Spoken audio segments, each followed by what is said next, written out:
Hi guys, I wanted to talk to you today about tracking your hours for your BCBA supervision field study supervision requirement.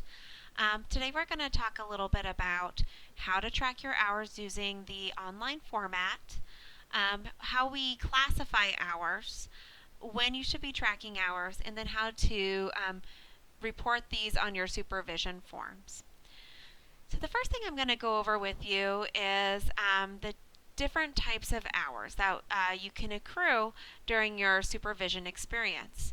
So as you know, you are required to accrue 1,500 hours of supervised experience.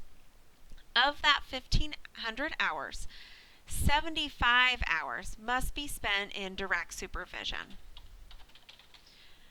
Of these 75 hours, at least 50%, so 37.5 hours, must be spent in individual one-on-one supervision with your supervisor. So this can look a lot of different ways. So this might be you meet online with your supervisor, you discuss your caseload, you review treatment plans. It could also be spent doing video review, so you videotape yourself doing something and your supervisor provides you feedback. But it can also include in vivo experience. So your supervisor might come into your classroom in person or might connect via webcam, and observe you in the natural environment and then give you feedback. Ideally, we like to give feedback in the moment. We do know that immediate feedback is more effective than delayed feedback. However, we will take into account, if you're teaching a classroom full of 5 kids, that probably is not going to be the best time for us to be giving you lots of feedback on what you're doing. So we might schedule a separate session, or we might plan to meet immediately after the observation. The other type of supervision experience is, of course, group supervision, which you guys do with me on a bi-weekly basis. During that time, we're going to review articles. We're going to discuss how these concepts that we're learning about relate directly to your work and within your job or within your behavior analytic field placement. Once again, only 50% of those hours can be spent in group supervision. Now, one thing that has changed in the past couple of years is it used to be 50% of hours had to be spent in individual supervision. Well, now it's changed where 50%, at least 50% of hours must be spent in individual supervision during a 2-week supervision cycle. So when we look at a supervision cycle, we split it up into 2 weeks. So let's say September 1st through September 14th. During that time, you must get at least 50% of your hours spent in supervision must be spent in individual supervision. The other thing is at least 5% of the hours that you engage in behavior analytic experience that time period must be spent in supervision. So if you worked 20 hours per week for a total of 40 hours in that 2-week cycle, at least 2 hours 2 hours must be spent in supervision. So that might include 1 hour of individual supervision or 1 hour and 1 hour of group supervision. It could also be 1.5 hours of individual supervision and 30 minutes of group supervision. What I often tell people to do is if you are a little bit higher on your supervision hours than you need to be, what you can do is you can still count that as supervision, or you can count some of those hours towards indirect experience. That counts as indirect experience because you're consulting with another behavior analyst, which we're going to go up here and talk about indirect hours in just a little bit. Across the course of your experience, you must complete all of these hours within a 5-year period. So you may start your supervision experience on October 1st, 2015. You must complete all of your hours by September 30th, 2020 in order to count all of those hours towards your supervision experience or your supervised independent field work. In general, we tend to see people take about 2 to 3 years on average to complete their supervision experience because of things like vacations. It can be hard to accrue too many hours in a given week if you're not working full-time in a behavior analytics setting. So, for example, if you're a teacher, You might spend a lot of time doing behavior analytic work, but you're also doing a lot of administrative, other eclectic type therapies, IEPs, meeting with other staff and non-behavior analytic content, and none of that would count towards your behavior analysis field study hours. So we do tend to see people tend to accrue between 10 to 20 hours a week on average. And then we have a few weeks off for vacations, Christmas, Thanksgiving. Maybe you take some time off in the summer. And that ends up being about a 2 to 3 year experience window where they get their hours. So of those hours, at least 50%, you can have more than 50%, but at least 50% must be spent in indirect experience. Let me just put that in here, can be more. And up to 50% can be spent in direct experience hours.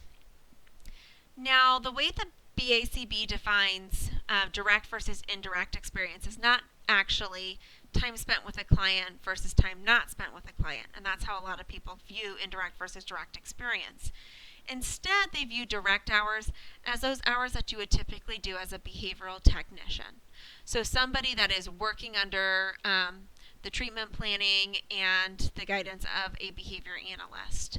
So this might include implementation of behavioral programming. So somebody writes a behavior program, or you write a behavior program, and you work directly with that child to implement that behavioral program. This also would include graphing that data. So you might not be analyzing that data, but you're graphing the data. So you write it down on your data sheet, you move it to your graph. There might be some other hours that count as direct hours. I cannot think of what those would be, but I am not infallible. So we just list that under other. We'll talk about how to enter that into the system when we look at entering your hours. The rest of your hours, of course, at least 50%, I cannot emphasize this enough, at least 50% of those hours must be spent in indirect experience hours. So these are really the hours that you would see a BCBA typically does at that consultant level. So somebody who's serving as a behavioral consultant would be engaging in these type of activities. So the first of these is participating in behavior analytic meetings. So these could be team meetings. These can be treatment planning meetings to review data. These are used to solve problems and make changes to a child's programming. Even if you're not directing the meeting, you can actually count that as indirect experience because you will be involved in helping make those treatment decisions. The next thing is treatment planning. So writing your programs. We'll be doing this a lot within our supervision assignments. When we do our assignments, one of the directions is they need to be directly applicable to what you're currently doing in your work. That way you can count those hours. Includes analyzing data. So behavior analysts make their decisions based on data. So this is time spent reading graphs and making treatment decisions based on their data. Stimuli development. So it's putting together stimuli that you need for your behavioral programming. Observation. So when I say observation, this is not observation of other people doing behavior analytic work, but actually time spent observing an organism to gain information you need for treatment planning or programming. Time spent doing criterion referenced assessments such as the ABLS, the VB-MAP, the AFLS, the FISH. There's several criterion referenced assessments that you may be using depending on the population that you work with. Time spent doing literature review. So one thing I always tell people is that literature review should be directly applicable to what you're doing. So you can't just go and read a bunch of literature and get 750 hours of indirect experience. It should be literature that you're reviewing. You're looking for literature and information that will help you with your treatment planning. So for example, I was working with a child on handwriting, and I got into a discussion with another provider about whether we really wanted to focus on a certain type of grip or grasp, or do we want to focus on using the current grasp that he had, even though it wasn't kind of the mainstream correct way of holding a writing utensil, and and really work on improving his fluency with writing. So I actually went and did a literature review on handwriting, and I looked into the occupational therapy literature, and I looked into some of the behavior analytic literature, and to see what the current guidelines and what people currently thought was the best practice. So that would be an example of literature review to help with your behavior analytic programming.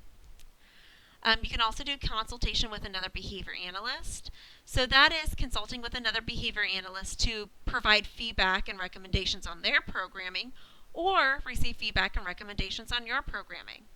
So as we continue through our course sequence together, what we're going to be doing is we're going to be reading each other's homework. So as we get comfortable with everything, you guys are going to check each other's homework that we're doing in supervision and provide each other feedback, because that counts as indirect experience. It's a great learning opportunity. It also introduces you to other ways of programming and other settings. Next, we have functional assessment. So any time spent conducting functional assessment. If you've never done that before, we will go over how to do a functional assessment within our supervision sequence. Next thing we have is functional analysis. Of course, functional analysis is a piece of functional assessment, but I would like to see that you guys track this separately, because a lot of people actually can get through their BCBA coursework and supervision experience and never do a functional analysis. And that really is a core competency that behavior analysts need to have before they get their certification. You can also do behavior analytic research. So that would be any time spent in conducting behavior analytic research and data collection.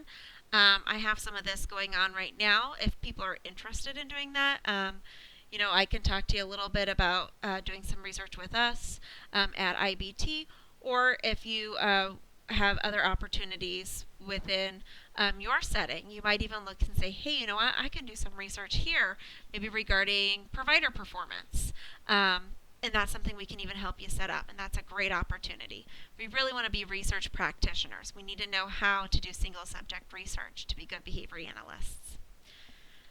Next thing we have is training others. So this would be time spent teaching others to implement behavioral programming. So this would be teaching parents how to implement programming, your paras, your providers, your teaching assistants. All of that counts towards training others. Finally, we have other, which is any other activity that I couldn't think of and that you have listed. Once again, when you record this on your hours tracking log, you must give detail as to what that activity was.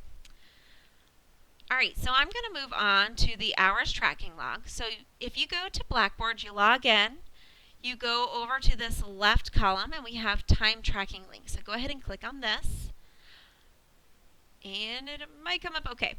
So I have everybody's folders here because as a supervisor and the person in charge of the group, I do have access to everybody's. I do not have my own hours tracking log, so I am going to use Robin. I'm sorry, I'm going to use your folder right here. I will delete the data that I put in. So when you click on your folder, you'll see a variety of tools. So the first thing is your hours tracking tool. So this is where every time you do hours, you track them here. The next thing you'll see is filled form responses. So we see here Robin has not tracked any hours yet. You shouldn't have anyways, because we're not quite ready for that yet, and that's okay. And so you'll be able to view all of the hours right here, but then you can also access the full document by clicking on this link down here. And so we can open it up right here, and I get this beautiful little spreadsheet with the information. Okay, so I'm just going to go back, maybe. Okay, my recorder is on top of where I need to click, so let me see if I can figure this out here. Okay, I'm just going to type the Blackboard back in.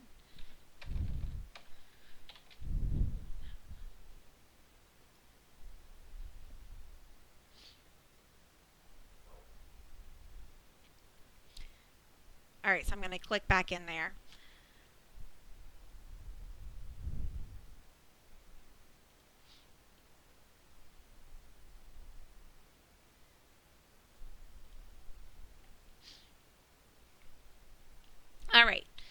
So let's say that I've done some activities and I am ready to record them. So let's say today is October the 5th, 2015. So let's say today, you know what, I worked with 2 students and had an individual supervision session. So I'm going to record my activities with the students first. So the first kiddo I worked with, his initials are TZ. Please always use initials. That's one way to protect privacy. We want to make sure that we're not writing in full names here. So what I did with TZ is I did some parent training. And I worked for 1 hour and 15 minutes. Go ahead and round to the nearest quarter hour. So we have that here, round to the nearest quarter hour. I know we have seconds in here, and we have all the options on minutes, but it just gets to be really confusing if you don't round to the nearest quarter hour. So I did parent training, and I said, I can't remember, is that a direct hour or an indirect? So I come over here, training others. Time spent teaching others to implement behavioral programming. Okay, so that's an indirect hours type. So I choose indirect. I click continue. My indirect supervision activities are here, and I'm going to put training others. And I click continue. And now we have something new here. We have the type of skills covered. So we have 3 broad categories: basic behavior analytic skills, client-centered responsibilities, and foundational knowledge. So these are actually the skills that are covered in the 4th edition task list. So we are going to open up a new window here. And I'm going to go to the BACB website, so www.bacb.com. So if I go here to the BACB website, and down here we have a lot of different links. And I'm going to find the task list. 4th edition. We're looking for the 4th edition task list. So I have this saved on my computer, guys, so I don't look for this very often on here, so I apologize for it taking me just a little while. Alright. And I can't find it, so first of all I'm going to do a search task list. Oh, here we go. BCBA, BCABA task list. There we go. So I'm going to look for the BACB 4th edition task list. I'm going to look at it in English. And I get this beautiful document. So I recommend you all download this, and you need to save it because you will need to reference this frequently. So there's 3 sections. The first section is basic behavior analytic skills. Second section is client-centered responsibilities. And third section is foundational knowledge. So when I met with TZ's parents, you know what, we did talk about measurement. So I'm going to go ahead. Yep, we talked about measurement.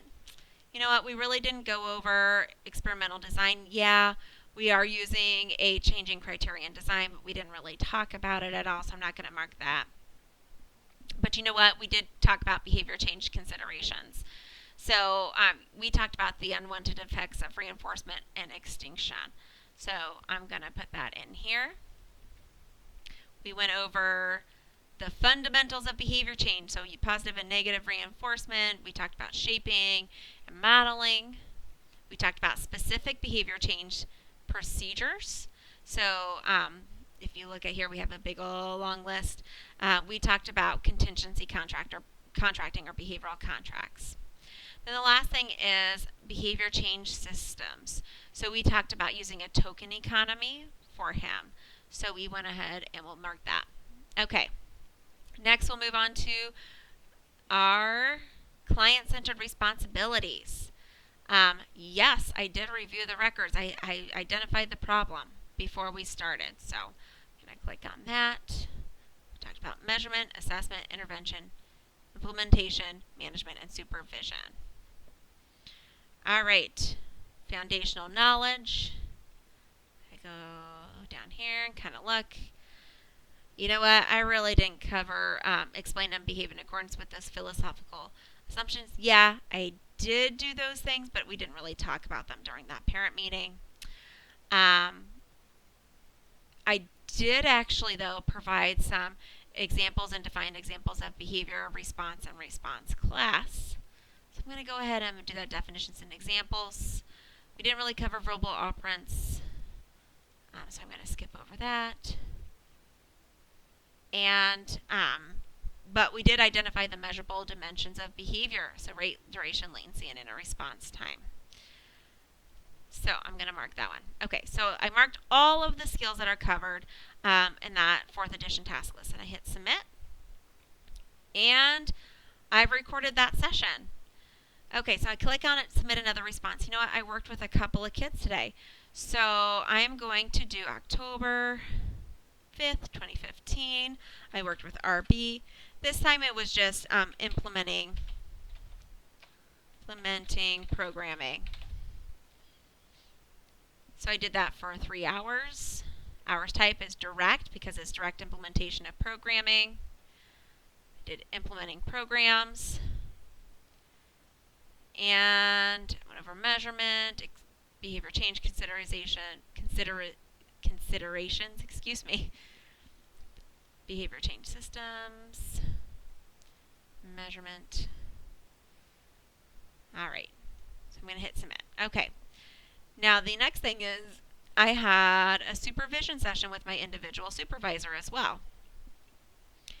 And I didn't, I went over all of my clients, so I'm just going to leave that one blank, or I'm going to write NA. That means not applicable. So I didn't work directly with a client. I did talk about my clients with my supervisor, and that's okay. So I'll put in individual supervision here.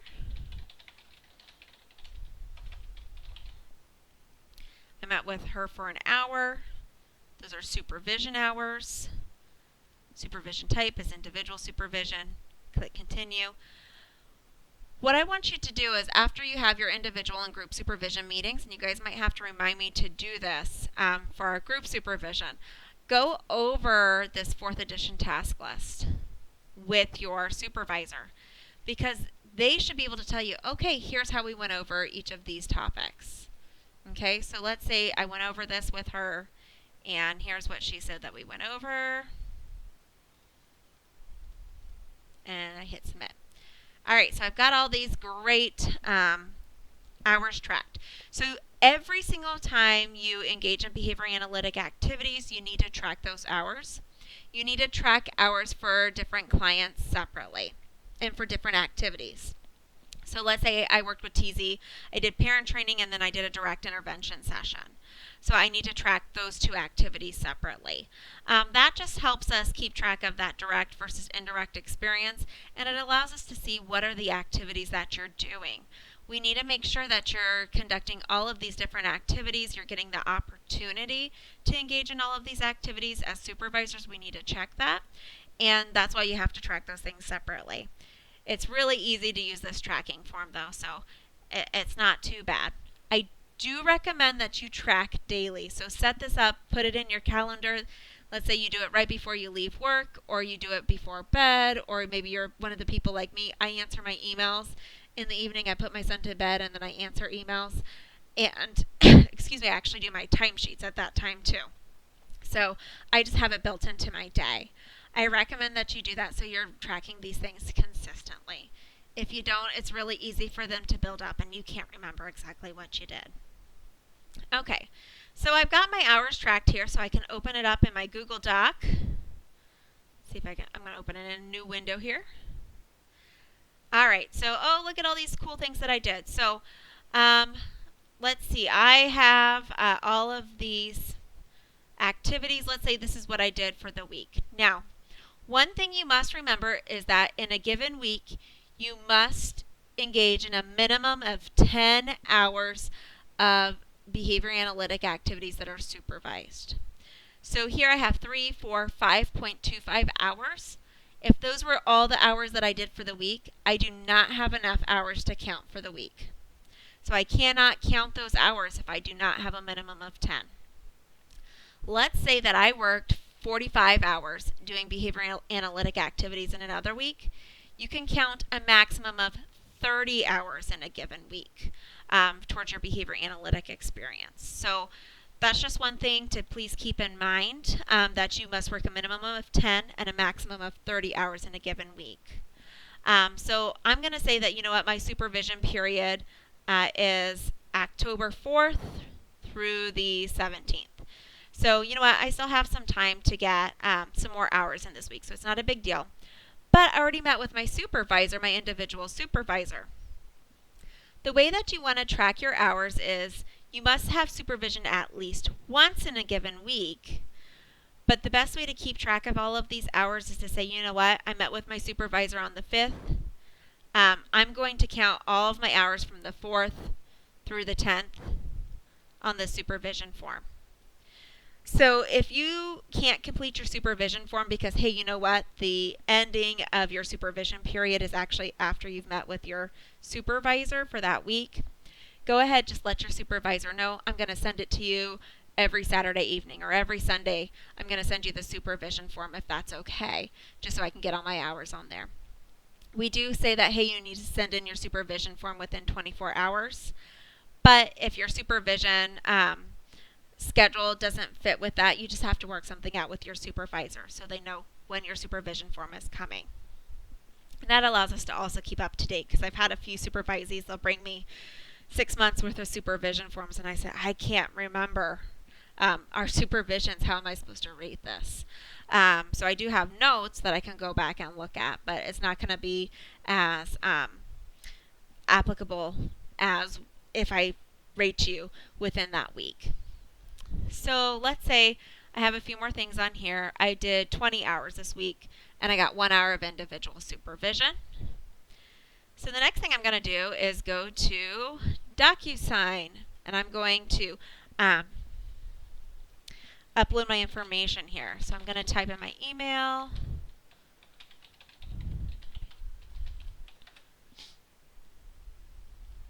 See if I can remember what it is.